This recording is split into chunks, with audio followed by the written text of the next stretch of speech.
Amanda stood in my living room, her smile as cold as December frost, while the notary shuffled papers like he was dealing cards for my funeral. I smiled back and said, "Perfect timing, but let's make a quick stop at the police station first. They've been waiting to hear about those documents I sent them yesterday." The color drained from her face faster than water down a broken drain. If you're watching this, subscribe and let me know where you're watching from. You're probably wondering how I got here, standing face to face with the daughter-in-law who thought she'd outsmarted a 68-year-old woman.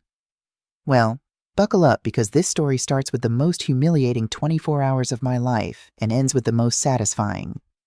2 days earlier, I'd watched my only son, Liam, marry Evelyn Carter in the same church where I'd married his father 35 years ago. The ceremony was beautiful. Evelyn looked radiant, and I thought maybe, just maybe, we could finally build a real relationship. After all, she was carrying my future grandchild. How naive can one woman be? The reception was at the country club, the same one where I'd worked as a waitress to put Liam through college. I'd scraped together $15,000 for their wedding, money I'd saved from my Social Security checks, eating generic cereal, and walking to the grocery store to save on gas. "Rebecca's been such a help," Evelyn announced to a table full of her friends, her voice dripping with the kind of sweetness that makes your teeth ache. "She's been living with us for months, helping with the down payment on our house. Such a generous mother-in-law." The women at the table smiled politely, but I caught the glances they exchanged. I knew what they were thinking. Poor old woman probably can't manage on her own anymore. What Evelyn didn't mention was how that help had happened. 3 months ago, she'd convinced Liam that my little apartment wasn't safe for an elderly woman living alone. "What if you fall?" she'd said, tears in her eyes. "What if something happens and no one knows for hours?" Before I knew it, they'd moved me out of my apartment and into their spare room temporarily, while we looked for something better suited to my needs. Meanwhile, the $15,000 I'd given them for their house down payment had mysteriously become a loan that would be paid back when things settle down. Things never settle down when someone's busy spending your money.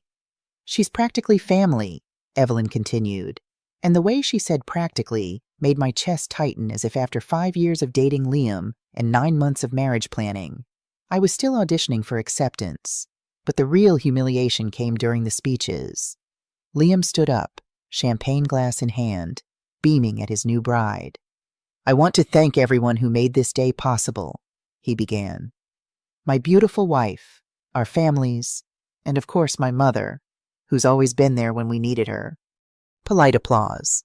Normal so far. Then Evelyn rose, elegant in her wedding dress, and the room went quiet. "I also want to say something about Rebecca," she said, her smile so bright it could have powered the chandeliers. "She's been living with us for months now, and I've learned so much about family loyalty from her." My heart swelled. Maybe I'd been wrong about Evelyn. She's taught me that real mothers never stop taking care of their children, no matter how old they get. Some mothers, when their sons get married, they step back and let the wife take over. But not Rebecca. The applause was uncertain now. People weren't sure if they were supposed to clap or not. Evelyn wasn't finished. "Rebecca's even helping us financially because that's what mothers do. They sacrifice everything for their children's happiness. It's really quite inspiring to see someone so selfless." The silence that followed was deafening. I felt every eye in the room on me, and I understood with crystal clarity what had just happened. Evelyn had publicly branded me as a dependent, someone who couldn't let go, someone who was still financially supporting her grown son. But that wasn't the worst part. The worst part came the next morning when I woke up to find Evelyn and a man in a suit sitting at my kitchen table. Well, their kitchen table, as Evelyn had started calling it. "Rebecca," Evelyn said brightly, as if nothing had changed overnight. "This is Mr. Jenkins from Capital Legal Services. We need to discuss some paperwork." I poured myself coffee with hands that only trembled slightly. After 42 years of motherhood, I'd learned to recognize ambush tactics. "What kind of paperwork?" Evelyn exchanged a glance with the notary. "Well, Liam and I have been talking, and we think it's time to make some changes. You've been so generous with the house down payment, and we want to make sure you're properly taken care of as you get older." The coffee turned bitter in my mouth. What does that mean exactly? Mr. Jenkins cleared his throat. Mrs. Harris, your son and daughter-in-law have arranged for you to move into Oakwood Manor. It's a lovely assisted living facility with 24-hour care. They've already put down a deposit. My coffee mug hit the table harder than I intended. Without asking me. We wanted it to be a surprise, Evelyn said, her voice gentle, but her eyes hard as flint. Liam's been so worried about you living independently, and frankly, Rebecca, you've seemed a bit forgetful lately. Forgetful. The word hit me like a slap. I was 68, not 98, and my mind was sharper than most people half my age. But Evelyn had been building this narrative for weeks. Hadn't she little comments about me misplacing things? Gentle corrections when I remembered events differently than she did. I've also been forgetful, I said carefully. Or are you hoping I won't remember that the house we're sitting in has my name on the deed alongside Liam's? Evelyn's smile never wavered, but something shifted behind her eyes. Actually, Rebecca, that's part of what we need to discuss. Liam and I have decided to refinance, and it would be simpler if the property was solely in our names. Cleaner paperwork. You understand? And my $15,000 down payment. Consider it a wedding gift, Evelyn said sweetly. After all, you want your son to be happy, don't you? The notary was getting uncomfortable. I could see him checking his watch, probably wondering how much longer this family drama would take. He had no idea he was witnessing highway robbery in broad daylight. Where's Liam? I asked. Shouldn't he be here for this conversation? He's at the gym, Evelyn replied without missing a beat. He found all this financial talk stressful, so he thought it would be better if I handled it. You understand newlywed stress and all? Of course. Liam had always avoided confrontation, especially when it came to money. When he was 12 and wanted a bike, he'd sent me a letter instead of asking face-to-face. When he'd crashed his car at 17, he'd had his girlfriend call me with the news. And now, at 42, he was still sending intermediaries to do his dirty work. Mrs. Harris, the notary said gently, I do need to inform you that according to these documents, you'd be signing away all claim to the property in exchange for having your assisted living costs covered for the first year. 1 year, they were buying me out of my own investment for 1 year of nursing home care. And after that year, I asked. Evelyn shrugged delicately. We'll cross that bridge when we come to it. Maybe you'll have adjusted by then. Maybe you'll like it so much you won't want to leave. The audacity was breathtaking. They'd planned this entire scenario, the wedding, the touching speech about family loyalty, moving me into their house to establish dependence. And now the final act of stripping away my assets and independence in one fell swoop. But here's the thing about underestimating someone. It only works if they don't see it coming. I need some time to think about this, I said, standing up from the table. Evelyn's mask slipped for just a moment. Rebecca, Mr. Jenkins has other appointments today. It would be much more convenient if we could just handle this now. I'm sure it would be, I replied. But I'm not signing anything today. The notary looked relieved. Of course, Mrs. Harris, take all the time you need. These are big decisions. After they left, I sat alone in the living room I'd helped furnish, looking at the walls I'd helped paint, in the house I'd helped buy. Evelyn had made one crucial mistake in her master plan. She'd forgotten that I'd been Liam's mother for 42 years, which meant I'd been dealing with his schemes and evasions since before she was born. And I'd learned a few things about playing the long game. That afternoon, while Evelyn was out getting her post-wedding manicure touched up, I did something I hadn't done in months. I went through my own paperwork. The documents I'd kept in the fireproof box that Evelyn had insisted we store somewhere safe in their bedroom closet. Funny how somewhere safe really meant somewhere Rebecca can't get to without asking permission first. I found exactly what I was looking for. The original deed to the house showing both Liam's name and mine. The canceled check for $15,000 clearly marked down payment. And most importantly, the power of attorney documents that Liam had asked me to sign 6 months ago. Evelyn had presented those papers as a precaution, just in case something happens to you. Rebecca, Liam could help manage your affairs without having to go through the courts. It's really quite common for people your age. I'd read every word of those documents 3 times before signing them. What Evelyn didn't know was that I'd also had my lawyer add a very specific clause. One that made the power of attorney conditional on my mental competency as determined by 2 independent physicians. In other words, if I was sharp enough to handle my own affairs, the power of attorney was void. And despite what Evelyn wanted everyone to believe, I was plenty sharp. My phone buzzed with a text from Liam. "Sorry I missed the meeting this morning. How did it go with the paperwork?" I stared at that message for a long time. My son, asking about signing away my rights and assets via text message, as if I was a business transaction he could delegate to his wife. I typed back, "We'll need to discuss it when you get home." The response came immediately. "Actually, I'm staying at Tom's tonight. Wedding recovery. You know how it is. Evelyn can catch me up tomorrow." Wedding recovery. He'd been married less than 48 hours, and he was already avoiding coming home. Or maybe he was avoiding facing what they'd tried to do to me. That evening, Evelyn ordered Chinese takeout, and we ate in relative silence. She seemed confident that I'd come around, that the pressure of time and her patient manipulation would eventually wear me down. "Rebecca," she said as we cleared the plates, "I hope you know that everything we're doing is because we love you. Liam worries constantly about your safety, your future. This arrangement would give him such peace of mind." "I'm sure it would," I replied. "Oakwood Manor really is lovely. They have activities, social hours, even a library. You'd make new friends, have people your own age to talk to." People my own age, as if I'd somehow become incompatible with the rest of the world by virtue of having lived through the Carter administration. "Have you visited this place?" I asked. "Of course. Liam and I toured it last month. The staff is wonderful, and the rooms are quite spacious, much more appropriate for someone with your needs." My needs? There was that phrase again, as if being 68 automatically created a list of special requirements that only Evelyn could identify. "What exactly are my needs?" "Evelyn." She looked surprised by the question. "Well, senior needs, medical supervision, social interaction with peers, structured activities, the kind of support that becomes necessary as we age." I nodded thoughtfully. "And you've determined that I need these things because—" "Rebecca, you're almost 70. Living independently becomes more challenging at your age.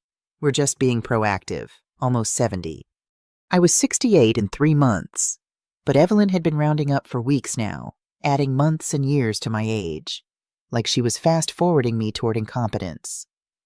"I see," I said. "And when did you and Liam decide that I was no longer capable of making my own decisions?" Evelyn's patience was starting to fray around the edges. "We're not saying you're incapable, Rebecca. We're saying it's time to be realistic about your limitations." Limitations that, coincidentally, included the limitation of owning property they wanted to control. That night I lay awake in the spare bedroom that had once been my temporary solution and was now apparently my last night of freedom. Evelyn had made it clear that the Oakwood Manor arrangement would happen with or without my cooperation. They'd use the power of attorney, claim I was becoming forgetful and unsafe. But Evelyn had made her second crucial mistake. She'd assumed that a woman who'd raised a son alone, who'd worked double shifts and night jobs, who'd survived the death of a husband and built a life from nothing, would be easy to manipulate. Tuesday morning, I got up early and made my famous blueberry pancakes, the same recipe I'd been making for Liam since he was 5 years old, back when he'd sit at our tiny kitchen table in our tiny apartment and tell me about his dreams of having a big house someday. I'd wanted to help him achieve that dream. I'd never imagined he'd use it to cage me. "These smell wonderful," Evelyn said, appearing in the kitchen in her silk pajamas, perfectly coordinated, even first thing in the morning. "What's the occasion?" "No occasion, just felt like cooking." She sat down and accepted a plate, cutting her pancakes into neat, precise bites. "I hope you've had time to think about our conversation yesterday. Rebecca, Mr. Jenkins called. He can come back this afternoon if you're ready to move forward." "I've definitely been thinking," I said, sitting down across from her with my own plate. "Good. I know it's hard to let go of independence, but sometimes the people who love us have to make difficult decisions on our behalf." I took a bite of pancake, savoring the burst of blueberries.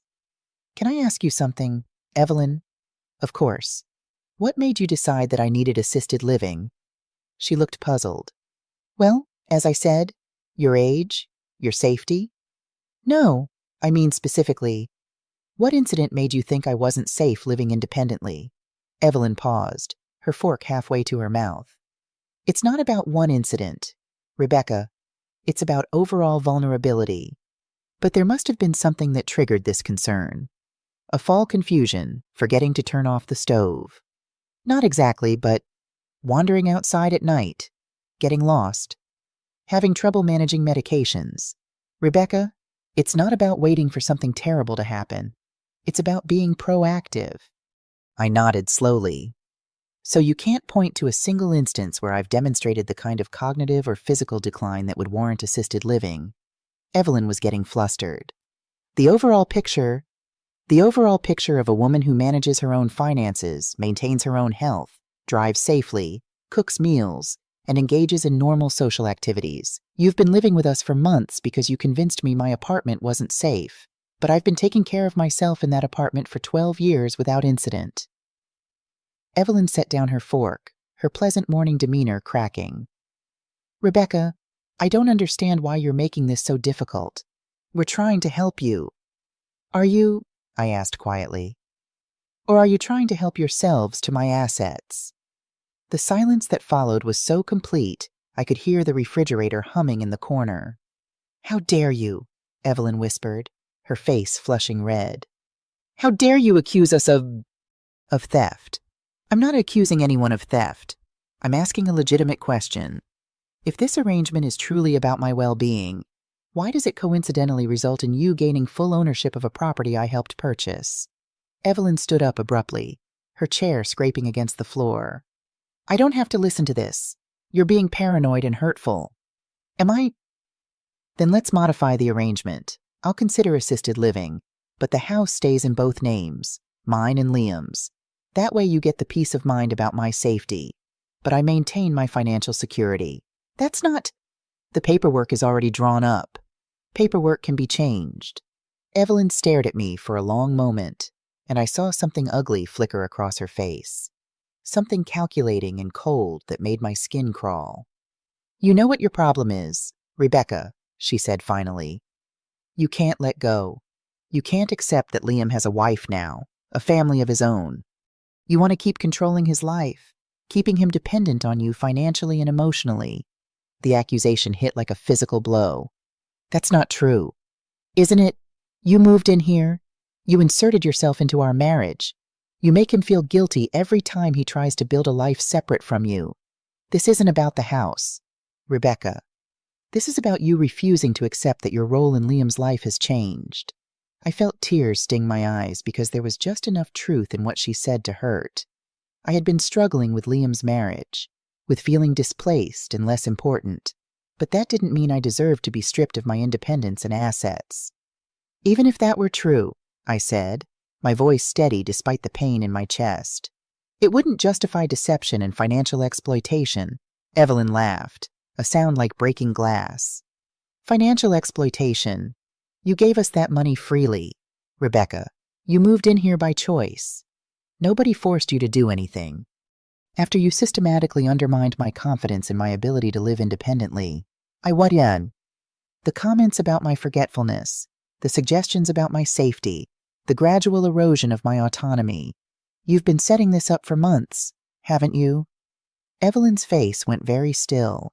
For just a moment, her mask slipped completely, and I saw the cold calculation underneath. That's when I knew for certain that this wasn't about my well-being at all. You're being ridiculous, Evelyn said, but her voice had lost its honeyed sweetness. Now she sounded like what she really was, a woman whose carefully laid plans were being questioned by someone she'd underestimated. I stood up and walked to the kitchen drawer where I'd been keeping my important papers. Let's talk about timing. Evelyn. I pulled out a small notebook where I'd been tracking something very specific over the past 3 months. March 15th, I read aloud. You mentioned that I'd left the stove on after making breakfast, except I'd made toast in the toaster, not used the stove at all. Evelyn's face was expressionless, but I could see the wheels turning behind her eyes. March 22nd, you told Liam I'd forgotten our dinner plans and made other arrangements, except we never had dinner plans. You'd canceled on me that morning. I flipped the page. April 3rd, You suggested I was having trouble following conversations because I'd asked you to repeat something. What I'd actually asked was for you to speak louder because you were whispering. Rebecca, I don't know what you think you're proving. April 18th, you mentioned to the neighbor that I'd gotten confused about what day it was. I'd asked if it was Tuesday or Wednesday because I'd lost track during my recovery from the flu, which you failed to mention to her. I could see Evelyn calculating, trying to figure out how much I knew, how much I could prove. You've been building a case against my mental competency for months, I continued. Every minor mistake, every normal senior moment, every instance of being tired or sick, you've been cataloging it all and presenting it as evidence of decline. You're being paranoid. Am I? Then why did you tell the wedding planner that I was getting confused about details when I simply disagreed with your choice of flowers? Evelyn was quiet now, her jaw clenched. And why? I continued. Did you tell Liam that I was becoming fixated on money matters when I asked reasonable questions about how my $15,000 was being spent? Because you were being inappropriate. Inappropriate how? By wanting to know what happened to my own money. Evelyn exploded.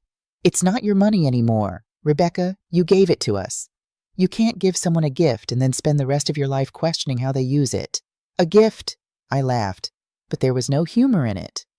When exactly did my contribution to your down payment become a gift? Because I have the original paperwork right here, and it's very clearly documented as a loan. I pulled out the folder I'd retrieved from their bedroom closet, the one Evelyn thought was safely locked away from my forgetful old fingers. A loan that you and Liam agreed to repay within 2 years, with my name remaining on the deed as security until repayment was complete. Evelyn went very pale. You weren't supposed to. Liam said he'd explained.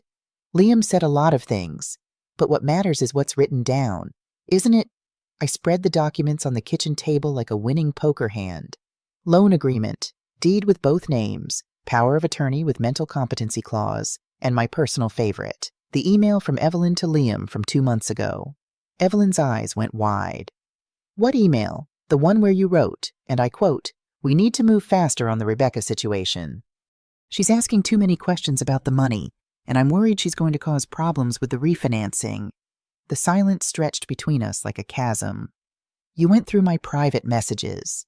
You went through my private life and systematically dismantled it. I'd say we're even.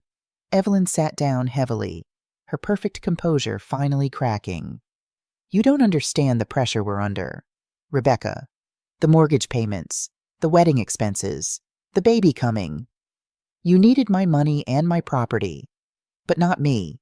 That's not true. Is it because your plan was pretty clear? Get me to sign away my assets, park me in assisted living, and have power of attorney to make sure I can't cause any more trouble. How long before you'd have convinced Liam I was too senile to manage visits? How long before I became that sad old woman whose family never comes to see her? Evelyn was crying now, tears streaming down her perfect face. We weren't trying to hurt you. We needed options. The baby, our future. We needed security. At the cost of my security. You're old, Rebecca. You don't need security the way we do. You don't have decades of life ahead of you. Children to raise, careers to build. We have expenses you can't understand. And there it was, the ugly truth underneath all the manipulation and gaslighting. In Evelyn's mind, my remaining years were worth less than their future plans. My needs were negotiable because I didn't have as much time left to need things. You're right, I said quietly. I am getting older. I probably don't have decades left. Evelyn looked hopeful for the first time that morning. Which is exactly why, I continued, I'm not going to spend whatever time I have left being manipulated and controlled by someone who sees me as disposable. The hope disappeared from her face. I'm not signing your papers, Evelyn, not today, not tomorrow, not ever. And if you and Liam want me out of this house, you're going to have to follow legal procedures, which means proving I'm actually incompetent, not just inconvenient. That's when Evelyn made her third and most crucial mistake. She decided to get mean. You selfish, bitter old woman, Evelyn hissed, all pretense of caring daughter-in-law evaporating like morning mist. Do you have any idea what you're doing to Liam? To our marriage? I'd been waiting for this moment. The moment when her mask would slip completely and show me who she really was underneath all that practiced sweetness. "Enlighten me," I said calmly. "You're destroying his happiness. He's torn between his wife and his mother. And you're making him choose. What kind of mother does that to her own son? The kind who taught him that love doesn't come with price tags." Evelyn laughed, sharp and bitter. "Love you call this love? You're emotionally blackmailing him, making him feel guilty for having his own life. You've been doing it his whole life, haven't you?" I felt something cold settle in my chest. "What do you mean Liam told me everything, Rebecca, about how you guilt-tripped him into staying local for college instead of going to Stanford? How you had mysterious health scares every time he tried to date seriously? How you made him feel responsible for your loneliness after his father died?" Each word was designed to cut deep, and they did, because like all effective lies, they contained threads of truth twisted into ugly shapes. "I supported his college choice," I said quietly. "After you cried about how you'd be all alone, how you'd worked so hard to put him through school. And wouldn't it be nice if he stayed close enough to visit regularly? Had I said those things? Maybe I'd been lonely, scared about facing empty nest syndrome and widowhood simultaneously, but I'd never tried to control his choices." "And the health scares," Evelyn continued, sensing weakness. "The chest pains when he started getting serious with Jennifer in college. The dizzy spells when he was planning to move to Chicago with Sarah." My mouth went dry. Those health issues had been real, stress-induced, but real. The doctor had confirmed it. But the timing. "You've been manipulating him for years, Rebecca, making yourself the center of his world by playing the victim. And now you're doing it again." "I'm not." "Yes, you are. You're making him choose between his mother and his pregnant wife. You're forcing him to pick between your comfort and his family's future. What kind of person does that?" The accusations hit like physical blows because there was enough truth in them to sting. Had I been too dependent on Liam over the years? Had I unconsciously guilt-tripped him into staying close? But even if I had, it didn't justify what they were doing now. "Even if everything you just said is true," I managed, "it doesn't give you the right to defraud me." "Defraud?" Evelyn's voice rose to a near shriek. "We're trying to take care of you. We're trying to make sure you have a safe place to live and medical care when you need it. By stealing my assets and warehousing me in a facility I never chose. By making sure you don't end up alone and helpless with no one to look after you. I'd rather be alone than be with people who see me as a burden to be managed." That's when Evelyn showed me exactly how much she'd been holding back. "Fine," she said, her voice deadly calm. "You want to play hardball? Rebecca, let's play hardball. You have 24 hours to reconsider your position." "Or what? Or I tell Liam about the pills." My blood turned to ice water. "What pills?" Evelyn smiled, and it was the most frightening expression I'd ever seen on a human face.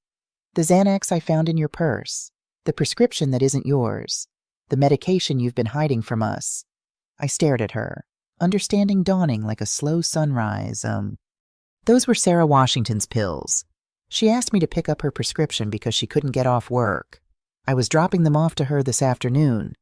"Can you prove that, Sarah can confirm.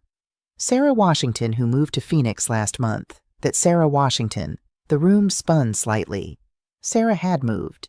Yes, but she'd asked me to pick up her prescription as a favor before she left. To save her a trip to the pharmacy.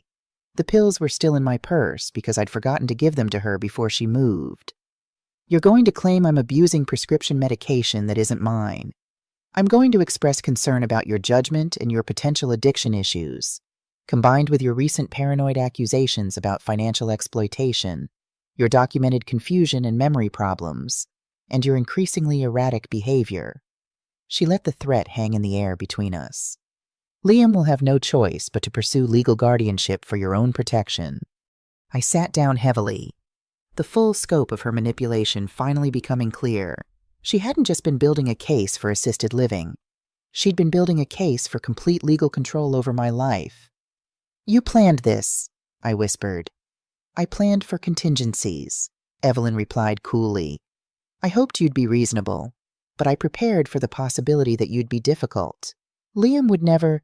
Liam will do whatever it takes to protect his family, and I'm his family now. Rebecca, you're just the woman who raised him. The cruelty in that statement took my breath away. Now, Evelyn continued, checking her watch, Mr. Jenkins will be here at 2:00. You can sign the papers voluntarily and move to Oakwood Manor with dignity, or you can fight it and find yourself declared incompetent by a court. She started to leave the kitchen, then paused at the doorway. Oh, and Rebecca, if you even think about trying to tell Liam your version of this conversation, remember that you're a confused old woman with a drug problem and paranoid delusions. Who do you think he's going to believe? His pregnant wife or his increasingly unstable mother? After she left, I sat alone in the kitchen where I'd made breakfast that morning like it was any other day. But everything had changed. Evelyn had shown me exactly how trapped I was, how completely she'd planned my destruction. But Evelyn had made one final mistake. She'd forgotten that I'd had 42 years to learn about my son's personality, his patterns, his weaknesses. And I'd had 42 years to learn about patience, planning, and the art of the long game. At exactly 1:45 p.m., Mr. Jenkins arrived with his briefcase and his official papers. At exactly 1:46 p.m., Evelyn discovered that some games are won before they even begin. Mrs. Harris, Mr. Jenkins said, settling into his chair with professional efficiency. I understand you'd like to proceed with the assisted living arrangements today. I smiled at him the same way I'd been smiling at people who underestimated me for 68 years. Actually, Mr. Jenkins, I'd like to discuss something else entirely. Evelyn froze halfway through pouring him coffee. Rebecca, we agreed. We didn't agree to anything, Evelyn, but I did spend some time this morning making phone calls. I reached into my purse, the same purse where Evelyn thought she'd found evidence of prescription drug abuse, and pulled out a manila folder. Mr. Jenkins, are you familiar with elder abuse laws in this state? The notary shifted uncomfortably. I know, that's not really my area of expertise. Mrs. Harris? Well, let me educate you. Financial exploitation of elderly persons is a felony punishable by up to 10 years in prison and full restitution of damages. Evelyn's coffee cup rattled against its saucer. Rebecca, what are you talking about? I'm talking about systematic fraud. Evelyn, I'm talking about a carefully orchestrated scheme to separate me from my assets and independence through psychological manipulation and false documentation. I opened the folder and spread its contents across the table like a hand of cards I'd been saving for exactly this moment. Mr. Jenkins, I'd like you to see the original loan agreement for the house down payment, the one that clearly states this was money to be repaid, not a gift. I'd also like you to see the deed showing joint ownership, which my daughter-in-law has been trying to get me to sign away under false pretenses. The notary examined the documents, his professional demeanor becoming increasingly uncomfortable. Mrs. Harris, these appear to be legitimate financial instruments. They are. And here's the email trail between Evelyn and Liam discussing how to handle the Rebecca situation before I became a problem for their refinancing plans. Evelyn went white. How did you get access to our private communications? The same way you've been accessing my medical information, my financial records, and my personal belongings without permission. The difference is, what I did was legal. I pulled out another document. This is a report from Dr. Ethan Moore, my physician for the past 12 years, confirming that I show no signs of cognitive decline, dementia, or any condition that would impair my decision-making capacity. When did you, Evelyn, started? Yesterday afternoon, while you thought I was taking a nap. I also had an interesting conversation with Detective Gabriela Rodriguez from the Elder Abuse Division of the Sheriff's Department. Mr. Jenkins was packing up his briefcase. Mrs. Harris, I think perhaps I should leave you to handle this family matter privately. Oh, but Mr. Jenkins, you're already involved. You see, knowingly participating in the financial exploitation of an elderly person makes you an accessory to a felony. The man went pale. I was told this was a voluntary arrangement. By whom did you speak with me directly about my wishes? Or did you take Evelyn's word that I wanted to sign away my property rights? Mrs. Evelyn Harris contacted our office and explained that you needed assistance with legal documents due to cognitive issues.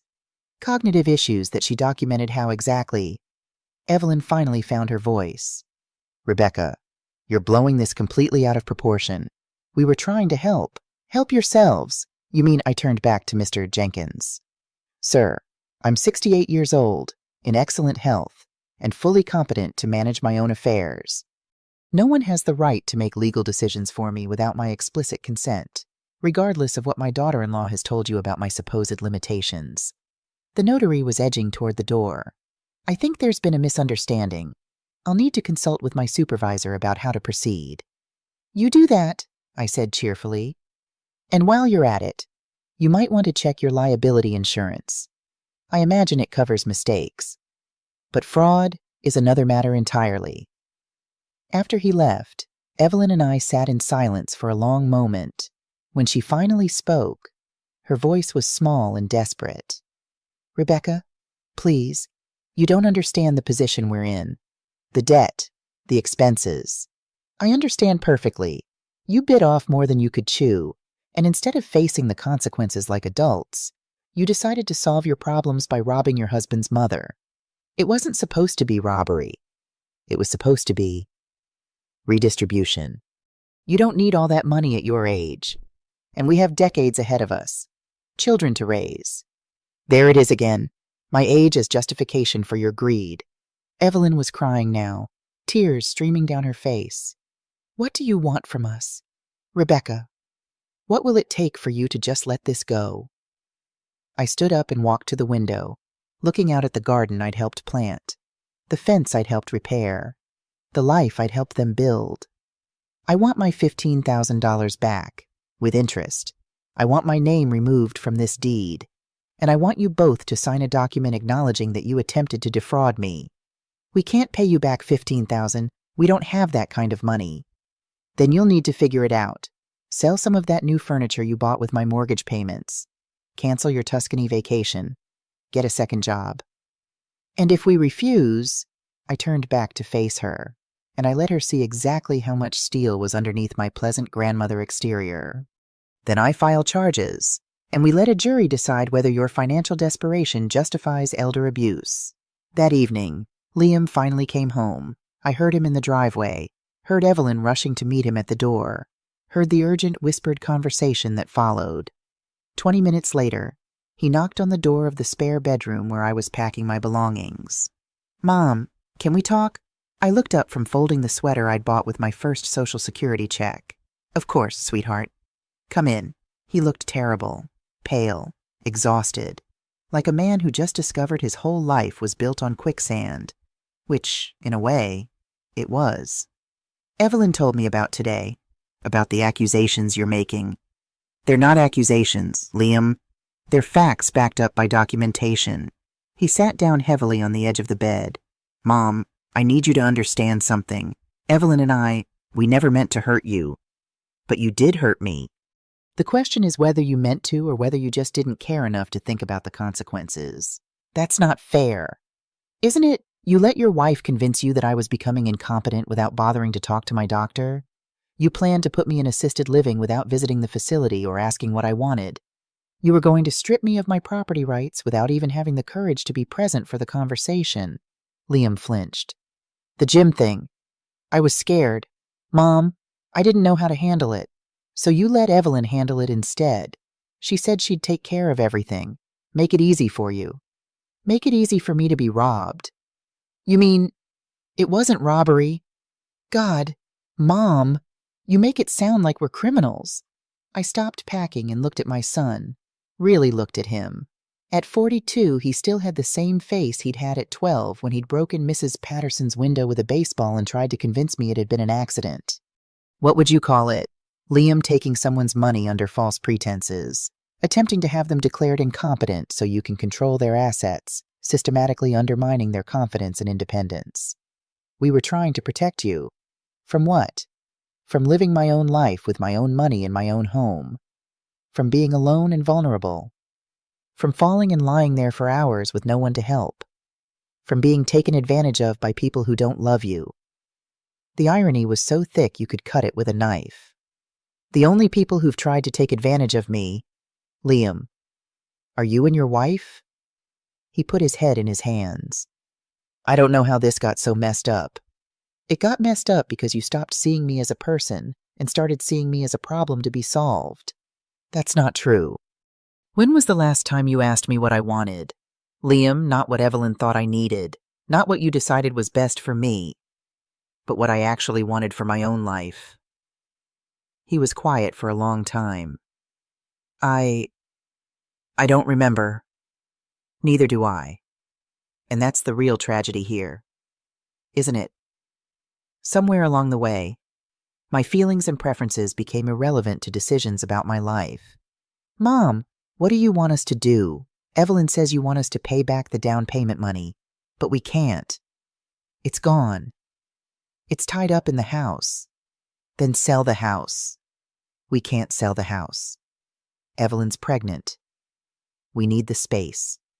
The neighborhood. You need a lot of things, Liam. But none of them are more important than my right to be treated with honesty and respect. He looked up at me with desperate eyes. There has to be another way. Some compromise we can work out. The compromise was supposed to be the original loan agreement. I give you money to help with the down payment. You pay me back over 2 years. But Evelyn decided that wasn't good enough. She wanted it all. My money, my property rights, and my independence. She's scared. Mom, we both are. The baby, the expenses, the pressure. And you thought the solution was to make your fear and pressure my problem to solve.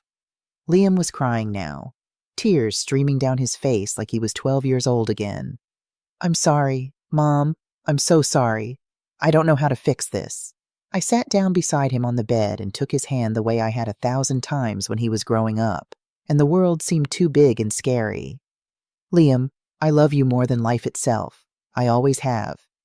And I always will. But love doesn't mean letting people hurt you without consequences. What are you going to do? I'm going to move out tomorrow. I've already arranged a rental apartment across town. You don't have to. Yes, I do. I can't live with people who see me as a burden and a bank account. And the money. I squeezed his hand gently. You have 30 days to come up with a repayment plan. If you can't, we'll let the court sort it out. He nodded miserably. I understand. I hope you do, sweetheart, because this isn't just about money. This is about whether you're going to be the kind of man who stands up for what's right, even when it's difficult. After Liam left, I finished packing my few belongings. Tomorrow, I'd start over again at 68 years old. It wasn't the retirement I'd planned, but it was better than the alternative. And Evelyn still didn't know about the phone call I'd made to her mother that afternoon. If you're still with me, let me know in the comments where you're watching from. Part 2 will reveal exactly how I turned the tables on Evelyn and what happened when her mother got involved. It's a twist you won't want to miss. 3 weeks later, I was settled into my new apartment, a cozy one-bedroom place with a view of the park, and neighbors who remembered what it meant to look out for each other.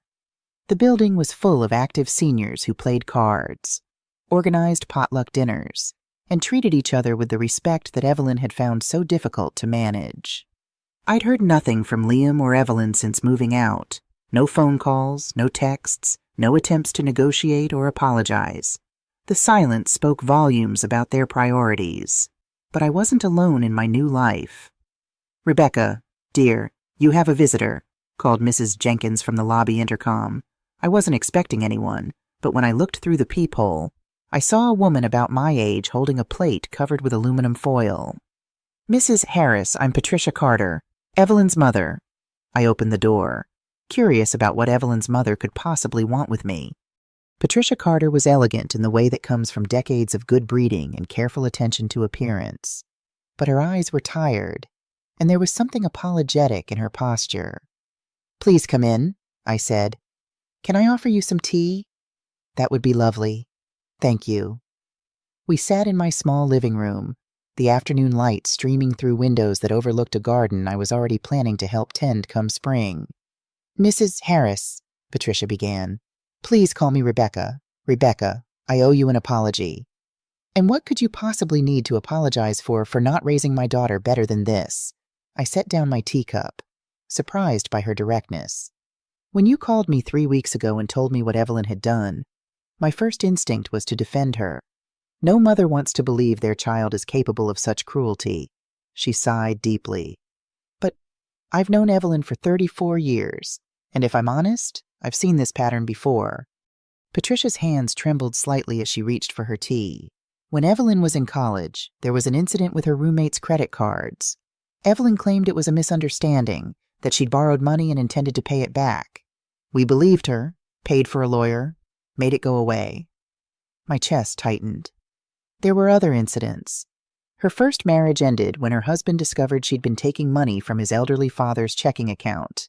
Again, Evelyn claimed it was temporary, that she was helping the old man manage his finances, but the bank records told a different story.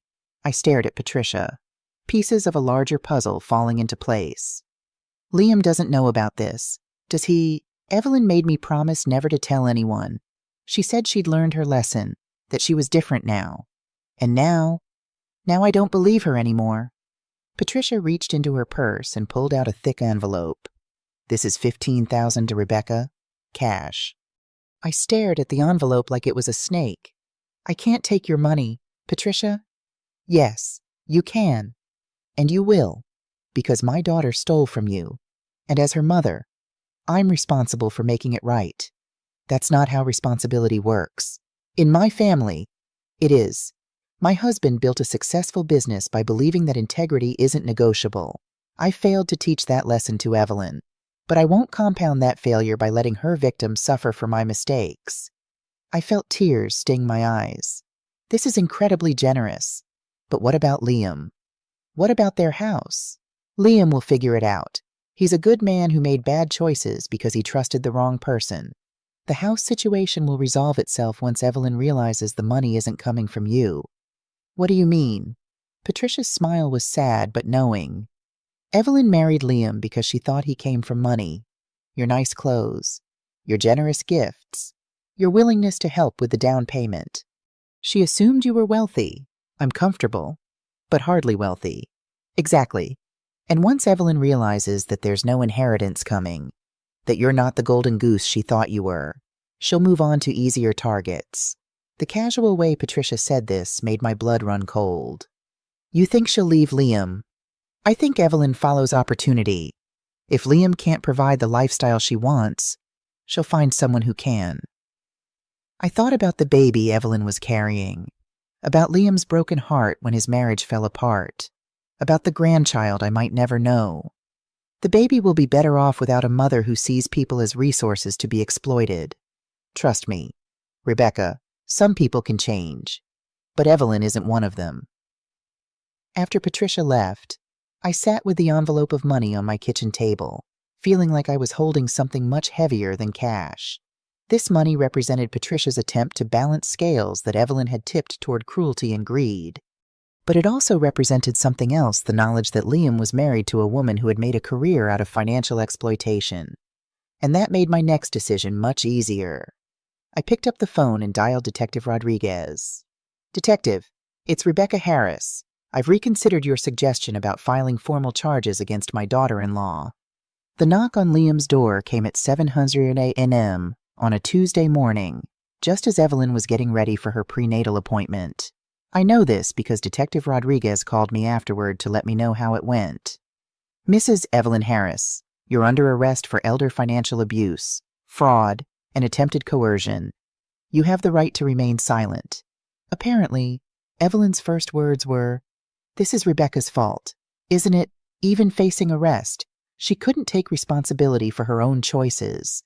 Liam called me that afternoon, his voice hollow with shock and betrayal. "Mom, I need to understand what's happening. Evelyn says you had her arrested out of spite." "Liam, your wife tried to steal my life savings and have me declared incompetent so she could control my assets. The arrest isn't spite, it's justice." "But she's pregnant, Mom. She's carrying my child." "I know, sweetheart, and I'm sorry this is happening now. But Evelyn made her choices. The lawyer says she could go to prison. That's possible. Elder abuse is a felony. How can you be so calm about destroying our family?" The accusations stung, but I'd been expecting it. "Liam, I didn't destroy your family. Evelyn did that when she decided to commit crimes against me. She says she never meant to hurt you, that it was all just a misunderstanding about the loan agreement? What about the emails planning to handle the Rebecca situation? What about the systematic campaign to make me seem incompetent? What about threatening to claim I had a drug problem if I didn't cooperate? Silence on the other end of the line. Liam, your wife is a predator. She's done this before to other elderly people. I'm not her first victim. What do you mean? I mean, you need to ask yourself some hard questions about the woman you married and whether you ever really knew her at all. That evening, Patricia Carter called me. Rebecca, I wanted to thank you for pressing charges. I know it wasn't easy. It was the hardest thing I've ever done, but I couldn't let her do this to someone else's family. The police contacted me today. They're looking into Evelyn's past relationships, other potential victims. It seems your case has opened up a much larger investigation. My stomach dropped. How much larger? Evelyn's first husband wasn't the only one. There were at least 3 elderly men she dated briefly, all of whom experienced mysterious financial problems during their relationships with her. And there was an incident at the assisted living facility where she worked before meeting Liam. I felt sick. She worked at an assisted living facility. For 6 months, she was fired for suspected theft from residents' accounts, but charges were never filed due to lack of evidence. The full scope of Evelyn's predatory behavior was becoming clear. She hadn't targeted me because I was Liam's mother. She'd targeted me because I was a vulnerable elderly woman with resources she wanted to control. Patricia, does Liam know about any of this? I told him this afternoon. He's processing. My 42-year-old son was processing the fact that he'd married a woman who made a living exploiting elderly people. How is he handling it? About as well as you'd expect. He's devastated, angry, and blaming everyone except Evelyn. But the evidence is overwhelming. Rebecca, even Liam can't deny it forever. That night, I couldn't sleep. I kept thinking about the baby Evelyn was carrying, about the innocent life that would be born into this chaos. I thought about Liam, whose world was crashing down around him. I thought about all the other victims Evelyn had left in her wake. But mostly, I thought about the choice I'd faced 3 weeks ago. Let Evelyn get away with her crimes or fight back and face the consequences. I'd chosen to fight. And while that choice would have ripple effects for years to come, it was the right choice. Because sometimes, when you're dealing with people who see kindness as weakness, the most loving thing you can do is set boundaries with consequences attached. My phone rang at midnight, Liam's name on the caller ID. Mom, I'm here, sweetheart. I'm sorry. His voice was broken, raw with pain and regret. I'm so sorry for everything, for not believing you, for not protecting you, for choosing her over you. Liam, you don't have to choose between us. You just have to choose between right and wrong. I think I might lose everything. Mom, the house, my marriage, my family. Maybe, but you'll still have the most important thing. What's that? Your integrity, and the chance to be the kind of man your father would be proud of. He cried then, deep sobs that came from somewhere primal and broken, and I cried with him, for the innocence we'd both lost, for the family we thought we were building, for the grandchild who would grow up in the shadow of this betrayal. But beneath the grief, there was something else. Relief. Because for the first time in months, my son was seeing clearly. And that meant there was still hope for us both. The weeks that followed Evelyn's arrest were a blur of legal proceedings, uncomfortable conversations, and slow healing. I learned more about my daughter-in-law's past than I ever wanted to know. Detective Rodriguez called me regularly with updates. We found 4 more victims, Mrs. Harris, all elderly, all with similar stories. Evelyn gained their trust, isolated them from family, then systematically took control of their finances. How did she get away with it for so long? Shame, mostly. People don't want to admit they've been taken advantage of, especially by someone they trusted. And ageism plays a role. When an older person accuses a younger caregiver of manipulation, people often assume the senior is confused or paranoid. Like Evelyn tried to make Liam believe about me. Exactly. It's a textbook elder abuse tactic. The evidence against Evelyn mounted quickly. Bank records showed irregular transactions from previous victims' accounts. Former colleagues from the assisted living facility came forward with stories of Evelyn's inappropriate interest in wealthy residents. Her first husband provided a damning statement about finding cash and jewelry from his father hidden in Evelyn's closet. Through it all, Evelyn maintained her innocence. She claimed she was being persecuted, that everyone was misunderstanding her kind intentions, that I was vindictively destroying her life out of jealousy. Liam was caught in the middle, trying to reconcile the woman he thought he'd married with the predator revealed in police reports and witness statements. Some days he believed the evidence. Other days he'd call me, desperate to find another explanation. Maybe she has a mental illness, Mom. Maybe she needs help, not punishment. That's possible, Liam, but mental illness doesn't excuse her actions. It might explain them, but it doesn't erase the harm she's caused. I don't know what to do about the baby. I can't raise a child alone. You won't be alone. You have me. And apparently, you have Patricia too.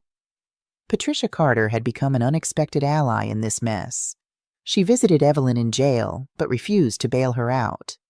Consequences are the only language Evelyn understands, she told me over coffee one afternoon. I failed her by shielding her from them for too long. Meanwhile, my little apartment had become a sanctuary. I'd joined a book club with other residents, started volunteering at the local library, and even taken up watercolor painting, something I'd always wanted to try but never found the time for. Life was settling into a new rhythm when Evelyn's lawyer contacted me. Mrs. Harris, my client would like to speak with you. She believes there's a misunderstanding that could be cleared up with a simple conversation. I'm not interested in being manipulated again. Mr. Daniels, I understand your concern, but this meeting would be fully supervised. You could bring your own lawyer if you wish. I thought about it for a long time. Part of me wanted to refuse, to keep Evelyn firmly in my past, but another part, the part that had raised a son to face his problems head-on, knew that avoidance solved nothing. I'll meet with her, but I'm bringing Detective Rodriguez. The meeting was set for the following Tuesday at the county jail. I dressed carefully that morning, choosing clothes that made me feel strong and confident. No fragile old lady for Evelyn to manipulate this time. Detective Rodriguez met me in the parking lot.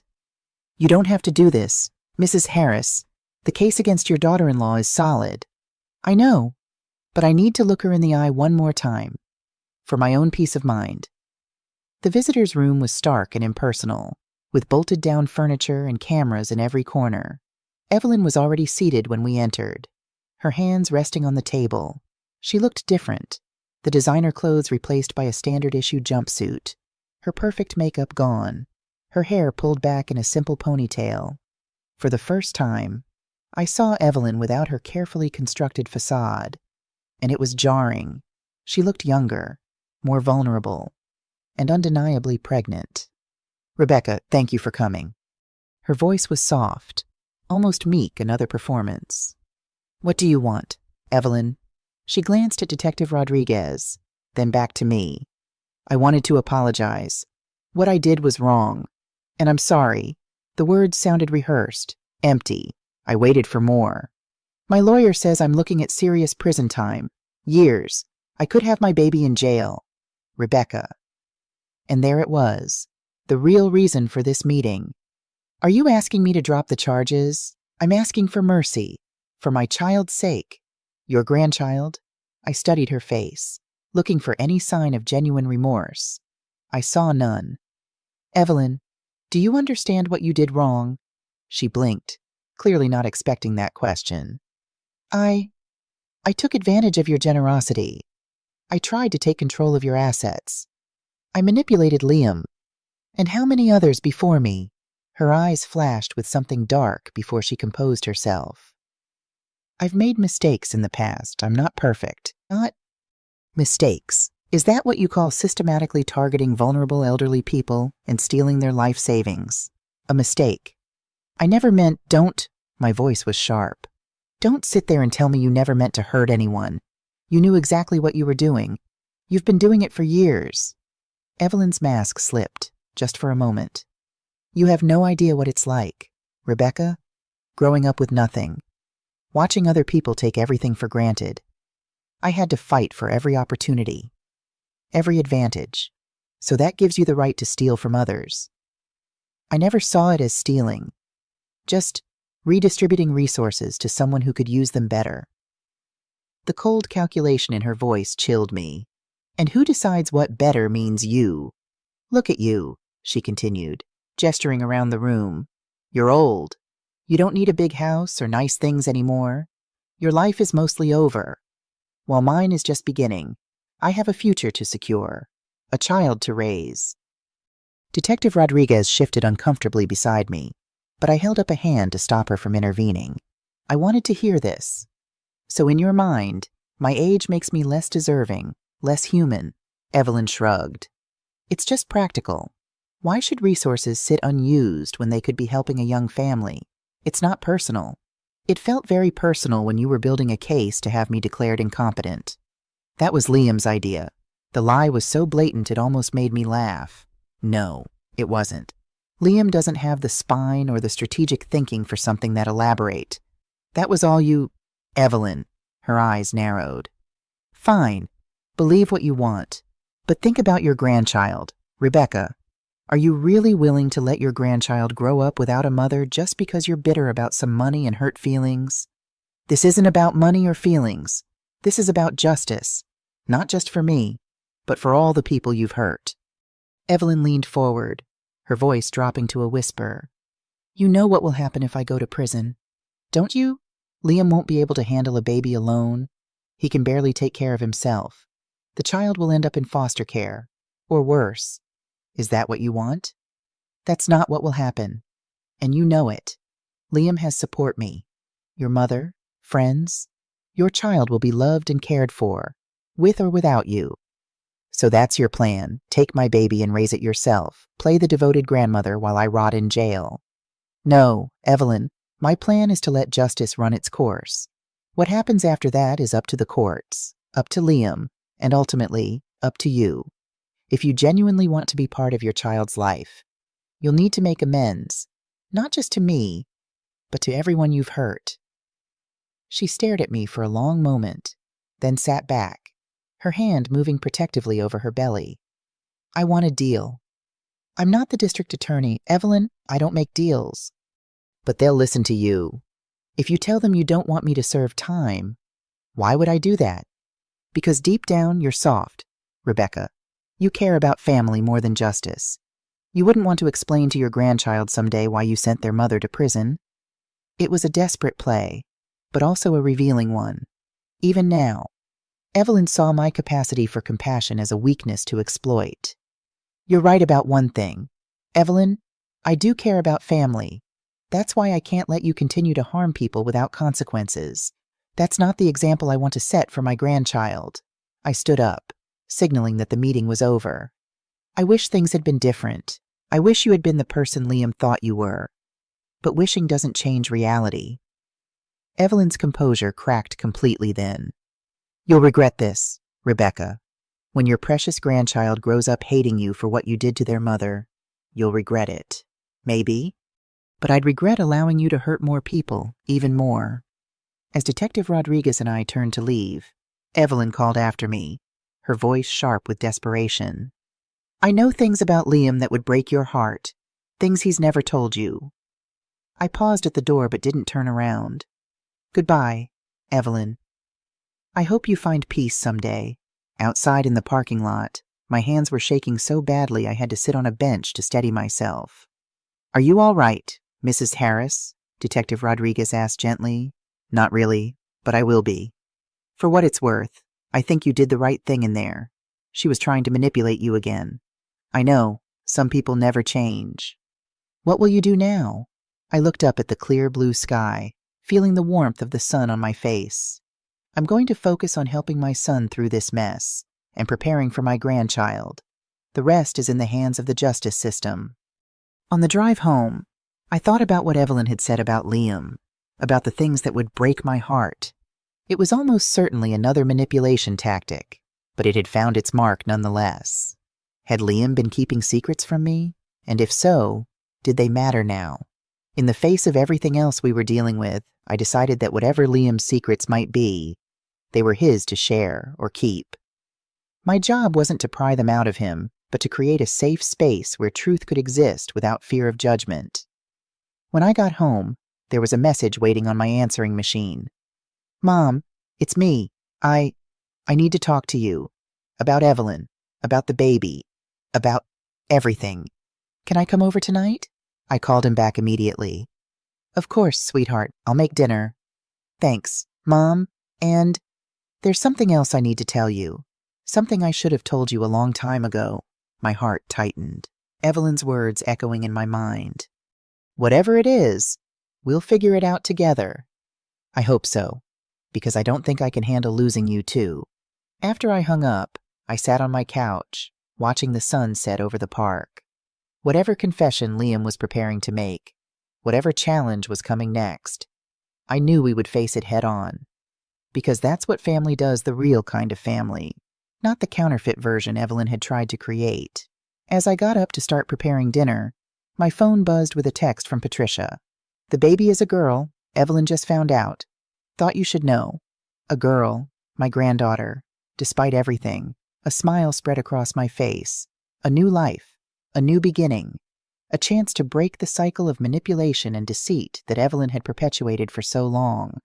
I texted back a simple thank you and headed to the kitchen, my mind already filling with plans for a nursery in my spare room, for tiny pink clothes and bedtime stories. Whatever happened with Evelyn, whatever Liam needed to tell me tonight, this child would be loved. Of that, I was absolutely certain. Liam arrived at 7, looking exhausted but more clear-eyed than he had in months. He carried a manila envelope tucked under one arm and a bouquet of daisies, my favorite, in his hand. "These are for you," he said, handing me the flowers. Small token of, well, everything. "They're beautiful. Thank you." I put them in water while Liam settled at my small dining table. "I made lasagna, your favorite." "You didn't have to go to all this trouble." "It's no trouble. It's what mothers do." We ate quietly at first, the weight of everything that had happened, everything still to come hanging between us.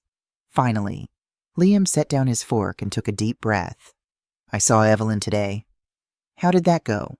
"Not great. She wanted me to convince you to drop the charges. When I told her I wouldn't do that, she said some things. About me. About everyone. About how we're all against her. How no one understands what she's been through." He rubbed his face wearily. "She's still not taking responsibility for anything she did. I'm not surprised. People like Evelyn rarely do. That's the thing. Mom, I keep trying to understand how I missed it, how I could have lived with her, loved her, planned a future with her, and never seen who she really was. Love can be blinding, sweetheart. It's more than that. I think I saw what I wanted to see. Evelyn was everything I thought I wanted: beautiful, ambitious, exciting. She made me feel important, special, like I was rescuing her from a hard life. And that felt good. Yeah, it did." He looked ashamed. "Pretty pathetic. Huh. A 42-year-old man so desperate to feel like a hero that he ignores every red flag. You're being too hard on yourself. Evelyn is very skilled at what she does. She's had years of practice identifying vulnerabilities and exploiting them." Liam nodded slowly. "Her mother told me about the others, about her pattern. It's so obvious in hindsight. Hindsight always is." He reached for the envelope he'd brought. "There's something I need to show you, something I should have shown you months ago." Inside the envelope was a thick document, the header reading, "Last Will and Testament of Rebecca Lynn Harris." "Where did you get this?" I asked, my voice barely above a whisper. "Evelyn had it in her desk drawer. I found it after she was arrested. It's not the original, just a copy. But..." I flipped through the pages, my shock growing with each paragraph. According to this document, I had left everything to Liam and Evelyn as joint beneficiaries, with specific provisions granting them immediate power of attorney if I showed any signs of cognitive decline or inability to manage my affairs independently. The signature at the bottom looked remarkably like mine, but I had never seen this document before, let alone signed it. "This is a forgery," I said finally. "I know." Liam's voice broke. I think she was planning to use it if you wouldn't sign the papers for Oakwood Manor. Another way to gain control of your assets. Did you know about this? He couldn't meet my eyes. Not exactly, but a few months ago, Evelyn mentioned that you had updated your will to include her. I thought it was odd that you hadn't mentioned it to me, but she said you wanted it to be a surprise, a gesture of acceptance. And you believed her. I wanted to. It made everything easier, her sudden interest in your finances, her concerns about your living situation. If I believed you had already decided to leave everything to us, then helping manage your affairs just seemed like practical foresight. My hands were shaking as I set the document down. This is what you wanted to tell me tonight about the forged will. Partly. But there's more. Liam took another deep breath. When Evelyn first suggested moving you in with us, I wasn't entirely on board. I knew you valued your independence. But then she showed me something that changed my mind. What was that bank statements from your account, showing unusual transactions, online purchases you wouldn't normally make, withdrawals from ATMs in parts of town you never visit? My blood ran cold. She had access to my bank accounts. She claimed you had given her online access to help manage your bills. I believed her because you had mentioned having trouble with the bank's new app. I had mentioned that, in passing, during a dinner months earlier. I'd made a joke about technology leaving seniors behind. I never imagined Evelyn would use that casual comment to construct such an elaborate deception. I never gave her access to my accounts, Liam. I know that now. The detective showed me the real statements. The ones Evelyn showed me were manipulated. She was building a case for your financial incompetence long before she ever suggested Oakwood Manor. The extent of Evelyn's planning was staggering. How did she get my bank information in the first place? Liam looked even more uncomfortable. She said she found a statement in your apartment when she was helping you clean. But now I think she may have stolen your mail. I remembered the missing bank statement from January, how I'd called the bank to request a new one, assuming it had been lost in transit. Another piece of the puzzle falling into place. There's more, Liam continued, his voice barely audible now. About the loan agreement, the $15,000 you gave us for the down payment. I knew it was a loan. I signed the agreement. But Evelyn convinced me that you had later decided to make it a gift instead. And you believed that too. She showed me an email, supposedly from you, saying you had reconsidered and wanted to gift us the money as an early inheritance. It looked real. Mom. It had your email address, your signature line. Everything. But you never confirmed this with me directly. No, I should have. But it was easier not to. We were struggling with the mortgage payments, and the idea that we wouldn't have to repay that money was such a relief that I chose to believe it. The silence that followed was heavy with the weight of so many deceptions, so many missed opportunities to prevent this disaster. I'm not telling you all this to make excuses, Liam said finally. There aren't any excuses for what I let happen. I'm telling you because you deserve the truth. All of it. No matter how bad it makes me look. I reached across the table and took his hand. Thank you for being honest with me now. There's one more thing. The hardest thing. His voice cracked. I knew about the prescription bottle in your purse, the one with Sarah Washington's name on it. My heart sank. You knew. Evelyn showed it to me weeks before the confrontation in the kitchen. She said she'd found it while looking for aspirin in your purse. She was concerned, said it might indicate confusion or something more serious. And instead of asking me about it, you would assumed I was abusing prescription drugs. I didn't know what to think. I was scared. Mom, scared that maybe you were declining and I was in denial. Scared that I might have to face losing you. Not to death, but to dementia or something equally cruel. So you let Evelyn handle it. Yes, the shame in his voice was palpable. I let her handle everything because I was too weak, too cowardly to face any of it myself. I sat back in my chair, trying to process the full scope of Evelyn's manipulation and Liam's complicity, however unwitting. It was almost too much to bear. I would understand if you can't forgive me, Liam said quietly. I'm not sure I can forgive myself. Forgiveness takes time, I replied. choosing my words carefully.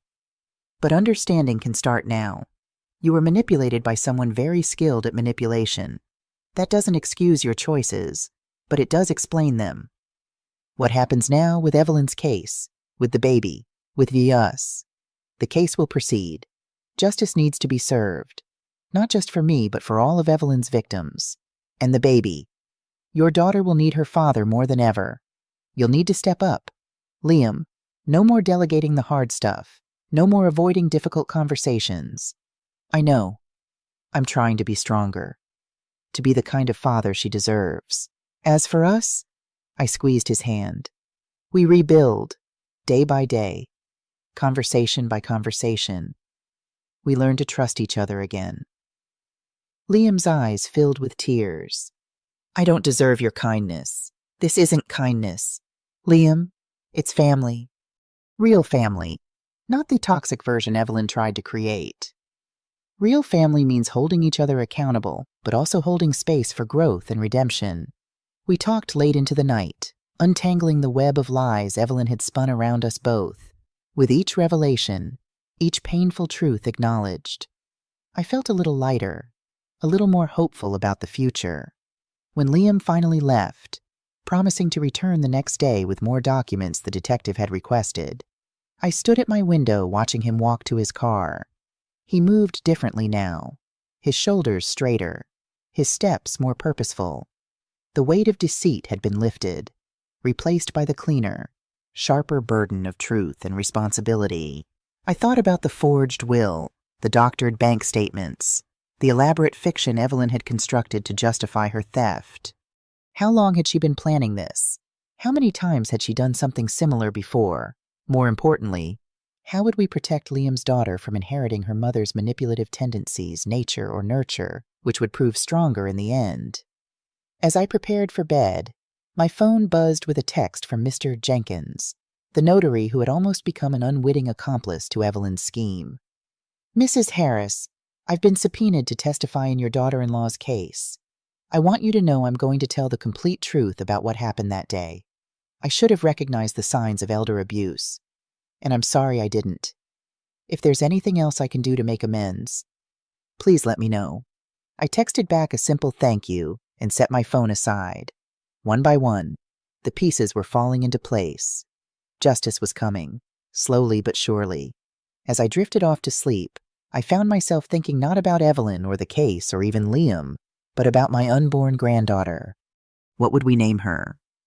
What kind of world would she grow up in? What stories would we tell her about her mother? Those were questions for another day.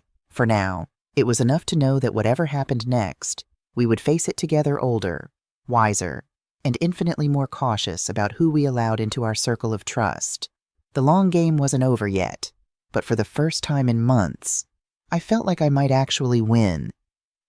If you're still with me, drop a comment letting me know where you're watching from. In Part 3, I'll share what happened during Evelyn's trial, how my granddaughter came into the world, and the surprising way this story ultimately ends. You won't want to miss it. 6 months later, I stood in the courthouse watching Evelyn plead guilty to 3 counts of elder financial abuse. She looked different, smaller somehow, without the designer clothes and professional makeup that had been part of her costume.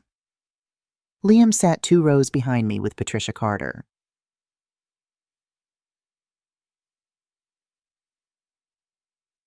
He'd filed for divorce 3 weeks after Evelyn's arrest, when the full scope of her criminal history became public.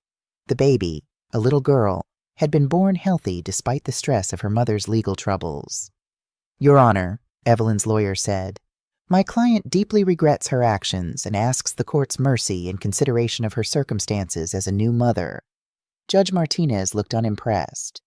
Mrs. Harris, you systematically targeted vulnerable elderly individuals for financial exploitation. Your actions weren't momentary lapses in judgment. They were part of a calculated pattern of abuse spanning several years. Evelyn started crying, the same manipulative tears she'd used on Liam and me for months. Mrs. Harris, you've pleaded guilty to defrauding Mrs. Rebecca Harris of $15,000 attempting to coerce her into signing away property rights and making false statements about her mental capacity. The court sentences you to 18 months in state prison, followed by 3 years of probation and full restitution to the victim. 18 months. It seemed like such a short time for the damage she'd caused, but it was more than I'd expected. After the sentencing, Liam and I walked outside together into the spring sunshine. "How do you feel?" he asked. "Tired," I admitted, "but also free. I keep thinking about the baby, about Emma growing up knowing her mother is in prison. Emma, they'd named her Emma Dorothy Harris. Liam's attempt to honor me despite everything that had happened. Emma will be better off knowing the truth than living with lies," I said. "And she'll have you and Patricia and maybe even me, if you'll let me." Liam stopped walking and turned to face me. "Mom, I need you to know something." "What's that, sweetheart?" "When Evelyn was trying to convince me you were incompetent, there was a part of me that wanted to believe her. The honesty hurt, but I appreciated it. Because it would have been easier than facing the truth about my marriage, about my judgment, about the person I'd chosen to build a life with. I let her make me see you as a burden instead of a blessing. I let her convince me that loving you was somehow betraying her.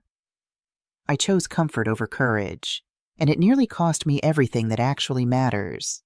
I took his hand, the same hand I'd held when he was learning to cross the street, when he'd graduated from college, when he'd called to tell me he was getting married.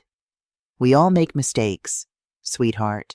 The question is what we do with the lessons they teach us. What I learned is that my mother is the strongest, smartest, most resilient woman I've ever known, and I'm sorry it took me this long to remember that." 3 weeks later, Liam brought Emma to visit me in my apartment. She was beautiful dark hair like her father, Patricia's elegant nose, and eyes that seemed to see everything. "She's perfect," I whispered, holding my granddaughter for the first time. "Mom," Liam said quietly, "I've been thinking about the house. Oh, I can't afford the mortgage payments without Evelyn's income, and honestly, I don't want to live there anymore. Too many bad memories." I looked up from the baby's face. "What will you do?" "I want to sell it and give you half the proceeds. It's not exactly what you're owed, but it's a start." "Liam, you don't have to." "Yes, I do. Mom, you taught me that family means taking care of each other. For a while there. I forgot what that meant." 6 months after that, Liam and Emma moved into a small house 3 blocks from my apartment. Liam took a second job to make ends meet, but he also started coming over for dinner twice a week. We'd sit on my tiny balcony while Emma played on a blanket, and we'd talk about everything except Evelyn. Patricia Carter became an unexpected friend, stopping by regularly to help with Emma and share stories about the granddaughter she'd never expected to have such a relationship with. "You know," she said one afternoon as we watched Emma take her first steps across my living room, "I think this little one is going to be just fine. Even with everything that's happened, she'll grow up knowing that actions have consequences, that integrity matters, and that the women in her family don't back down from bullies." I smiled, thinking about the letter I'd written to Emma, one she wouldn't read until she was old enough to understand. In it, I told her the whole story about her mother's choices, about the importance of standing up for yourself, about the difference between love and manipulation. But mostly, I told her about the power that comes from refusing to be anyone's victim, no matter how much they might try to convince you that you're too old, too weak, or too inconvenient to matter. Patricia's involvement in Emma's life had been unexpected, but valuable. She provided a link to Evelyn's side of the family without the toxicity that Evelyn herself would have brought. "I've been thinking," Patricia said one day as we watched Emma playing in the park, "about nature versus nurture, about whether Emma might inherit any of Evelyn's tendencies. It was a fear I'd had myself, one I'd never voiced aloud. I think we all have the capacity for selfishness, for manipulation," I replied carefully. "The difference is in how we're taught to manage those impulses." Patricia nodded thoughtfully. "My husband and I, we gave Evelyn everything the best schools, beautiful clothes, exotic vacations. We thought we were showing her love. But looking back, I wonder if what we really taught her was entitlement. You can't blame yourself for her choices." "Patricia, can't I?" "When Evelyn was 7, she stole a classmate's bracelet. When confronted, She lied about it, quite convincingly. Instead of making her face consequences, we paid for a replacement and moved her to a different school. It was the first of many times we chose to shield her rather than teach her. I thought about my own parenting, about the times I'd made excuses for Liam's behavior, about my tendency to step in and fix problems rather than let him face the natural consequences of his actions. I think most parents struggle with that balance, I said. We want to protect our children from pain, but sometimes pain is the most effective teacher. With Emma, we have a second chance, Patricia said, watching her granddaughter chase a butterfly. A chance to get it right. We do, and we will. The first year of Emma's life passed in a blur of first's first smile, first word, first tooth, first steps. With each milestone, the shadow of Evelyn's absence grew a little less pronounced. Liam proved to be a more capable father than either of us had expected, juggling work and childcare with a newfound determination I'd never seen in him before. Fatherhood suits you, I told him one evening as he expertly changed Emma's diaper while simultaneously heating her bottle. I never thought it would, he admitted. When Evelyn first told me she was pregnant, I was terrified. I didn't think I had it in me to be responsible for another person. And now I can't imagine my life any other way. Emma's given me purpose, direction, something beyond myself to care about. It was the same transformation I'd experienced when Liam was born. That shift from self-centered existence to a life oriented around someone else's needs and happiness. It had taken Liam longer to get there, but the change, now that it had come, was profound. On Emma's first birthday, we had a small celebration in my apartment, just Liam, Patricia, myself, and a few close friends. As Emma gleefully smashed her cake with pudgy hands, oblivious to the significance of the day, I found myself thinking about how much had changed in a year. Evelyn was still in prison, with another 6 months to serve. She'd made no attempt to contact Liam or inquire about Emma, which was both a relief and a sadness. What kind of mother never asked about her child after the party? While Liam was putting Emma down for a nap in the portable crib we kept at my place, Patricia handed me an envelope. "What's this?" I asked. "A letter from Evelyn. It came last week." My heart raced. "Have you read it?" "Yes. I thought about throwing it away, but I decided that wasn't my choice to make." With trembling hands, I opened the envelope. The letter inside was short, written on prison stationery in Evelyn's neat, controlled handwriting. Rebecca. By now you probably think you've won. The perfect grandmother, the moral compass, the victim who fought back. I'm sure you're enjoying playing house with my daughter, teaching her to hate me, turning Liam against me. But here's what you don't know. The $15,000 wasn't the only money I took from you. For months, I was siphoning small amounts from your checking account, $50 here, $100 there. You never noticed because you trust people too easily. That money is gone, hidden where you'll never find it. I also made copies of all your personal documents, Social Security card, birth certificate, everything. I've memorized your Social Security number, your mother's maiden name, all your security questions. When I get out, who knows what I might do with that information? You think 18 months is a long time? It's nothing. I'll be out before Emma's second birthday, and then we'll see who really wins. Remember, I'm still her mother. I have rights, and I have a very long memory. Sleep well, Evelyn. I set the letter down, my hands shaking. I'm sorry, Patricia said softly. I should have prepared you better for what it said. No, I needed to see this, to remember what we're dealing with. Liam came back into the room, his face brightening when he saw us sitting together. Emma's out like a light. What did I miss? I quickly folded the letter and tucked it away. Nothing important, just grandmother talk. Later, after everyone had left and I was alone in my apartment, I took out Evelyn's letter again. The threats were clear, the malice unmistakable. She was trying to frighten me, to regain some measure of control even from behind bars, instead of fear, though what I felt was a strange sense of clarity. The Evelyn who had written this letter was showing her true face. No pretense, no manipulation. Just pure, undisguised hostility. In a way, it was almost refreshing.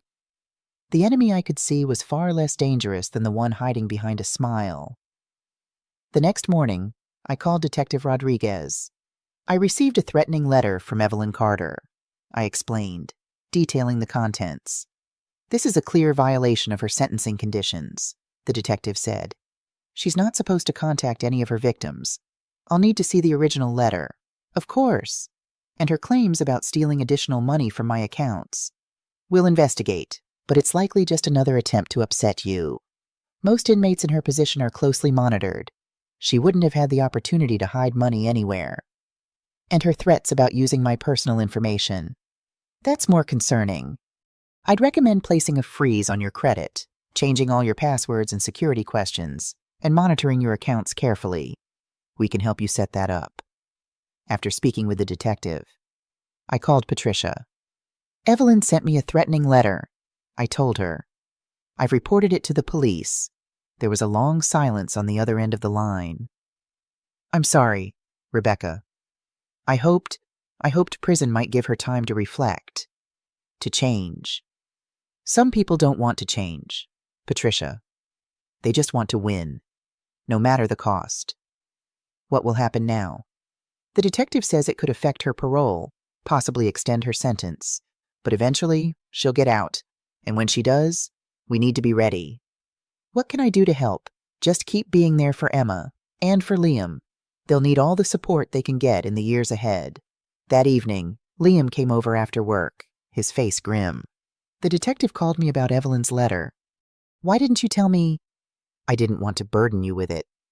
You have enough to worry about with Emma and work. Mom, we agreed no more secrets. Evelyn thrived on dividing us, on keeping us in separate information bubbles where she could control the narrative. We can't let that pattern continue, even with her in prison. He was right, of course. Old habits die hard, and my instinct to protect Liam by shielding him from painful truths was one I needed to break. You're right, I'm sorry. Here's the letter. Liam read it, his expression darkening with each line. When he finished, he set it down carefully, as if it might contaminate him. She hasn't changed at all, has she? No, if anything, prison has made her more vindictive. What do we do when she gets out? She's still Emma's mother. She could petition for visitation, for partial custody. It was a fear that had kept me awake many nights.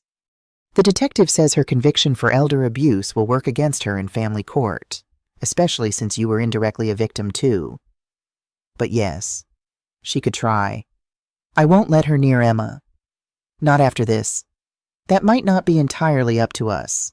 Liam, the courts tend to favor biological parents, even those with checkered pasts. He ran his hands through his hair, a gesture of frustration I recognized from his childhood. So we just wait hope for the best. No, we prepare. We document everything. We build a case for why Evelyn shouldn't have access to Emma. And we make sure Emma is surrounded by so much love and stability that if Evelyn does come back into her life, she'll have the emotional tools to handle it.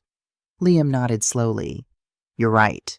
We can't control what Evelyn does, but we can control how we respond.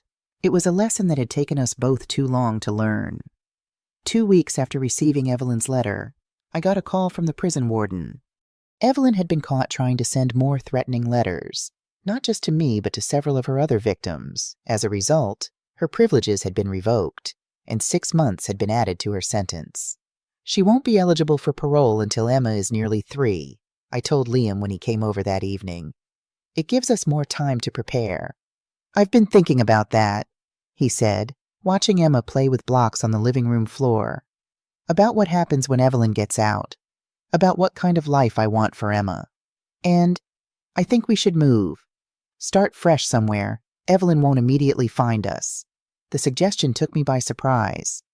Move where? I've been offered a job in Colorado. Better pay, benefits, regular hours. It would mean a big change, but maybe that's what we need. Colorado, hundreds of miles away from the life we'd built here, from my apartment, my new friends, my routines. You don't have to come with us, Liam added quickly, seeing my expression. I know you've made a life for yourself here, but I wanted to discuss it with you before making any decisions. When would you go? The job starts in 3 months. I'd need to find a place to live, arrange childcare for Emma. It's a lot to figure out. I looked around my small apartment, at the watercolor paintings I'd created hanging on the walls, at the bookshelf filled with novels from my book club, at the balcony where I'd watched countless sunsets. I'd rebuilt my life here after Evelyn's betrayal, found independence and purpose. But what was that independence worth if it meant being separated from Liam and Emma? I'll come with you, I said quietly. Mom, are you sure it's a big change? And I know how much you value your independence. Independence is important, but family is more important. And besides, Colorado has apartments and book clubs and sunsets too. The relief on Liam's face was palpable. I was hoping you'd say that. Emma needs her grandmother. And honestly, I still need my mom. Planning the move gave us a shared purpose, a forward momentum that helped distract from the shadow of Evelyn's eventual release. We researched neighborhoods in Denver, scrolled through apartment listings, discussed school districts even though Emma was years away from kindergarten. Patricia was supportive of the decision, though clearly saddened by the prospect of having her granddaughter so far away. I understand why you need to go, she told us over dinner one evening, and I'll visit as often as I can. Maybe eventually I'll move out there too. There's nothing keeping me here except memories, most of them painful. The day before we were scheduled to leave, I received one final surprise. A certified letter arrived from Capital Legal Services, Mr. Jenkins's firm. Inside was a formal apology from the company for Mr. Jenkins' role in Evelyn's scheme, along with a check for $5,000 as a gesture of goodwill and restitution. Attached was a personal note from Mr. Jenkins himself, Mrs. Harris. Words cannot express how deeply I regret my involvement in your daughter-in-law's attempt to defraud you. While I was not aware of the full extent of her deception, I should have recognized the red flags and refused to participate. Since that day, I have dedicated myself to learning about elder abuse in all its forms. I now volunteer with the Elder Justice Coalition, helping to educate notaries and legal professionals about how to recognize and prevent financial exploitation of seniors. Your case has changed my life and my practice. Because of you, I have helped stop 3 potential cases of elder financial abuse in the past year alone. The enclosed check cannot undo the harm that was caused, but I hope it might serve as a small step toward making amends. And with deepest respect and gratitude, Robert Jenkins. I sat on my nearly empty balcony, surrounded by packed boxes, reading and rereading the letter. It was an unexpected closing of a circle, a reminder that sometimes good can come from even the darkest experiences. Our last night in town, Liam, Emma, Patricia, and I had dinner at my apartment, eating takeout off paper plates since most of my kitchen items were already packed. To new beginnings, Patricia toasted, raising her plastic cup of sparkling cider. And to the wisdom that comes from difficult endings, I added. Liam looked around the table, at his daughter happily smashing peas with her tiny fist, at his mother and his mother-in-law sharing a moment of genuine warmth, and I could see in his eyes the same thought that was in my heart. We had been through fire, but we had emerged stronger, wiser, and somehow, improbably, more whole. The next morning, as our small caravan of vehicles prepared to leave Liam and Emma in his car, me in mine, the moving truck following behind Patricia handed me one last package. What's this? I asked. A journal, for Emma. I thought you might want to continue the story you've been telling, about how her grandmother refused to be a victim, about how her father found his courage, about how sometimes the hardest battles are the ones most worth fighting. I hugged her tightly, this woman who had become family in the strangest, most unexpected way. We'll see you at Thanksgiving. Wild horses couldn't keep me away. As we drove toward the interstate, the rising sun at our backs, I thought about the journey ahead, not just the physical miles to Colorado, but the emotional terrain we would navigate in the years to come. The day would eventually arrive when Evelyn would be released, when she might try to re-enter Emma's life, when all the careful preparation and documentation would be put to the test. But that day wasn't today.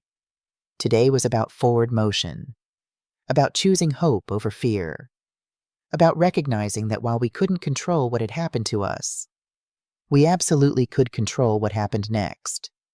6 months after we settled in Colorado, I received a letter from Detective Rodriguez. Evelyn had been involved in a prison altercation and had her sentence extended again. She wouldn't be eligible for release until Emma was nearly 5 years old. "Is that good news or bad news?" Liam asked when I told him. "Both. I think it gives us more time to build a stable life here, to make sure Emma is secure, but it also means Evelyn isn't learning, isn't changing. She's still the same person who tried to destroy us." "Maybe some people can't change," Liam said, watching Emma ride her new tricycle in the driveway of our rented house. "Maybe not, but we did. You did. And that's what matters." Later that evening, after Emma was asleep, I sat down with the journal Patricia had given me and began to write. "Dear Emma, someday, when you're old enough to understand, I want to tell you a story about your grandmother.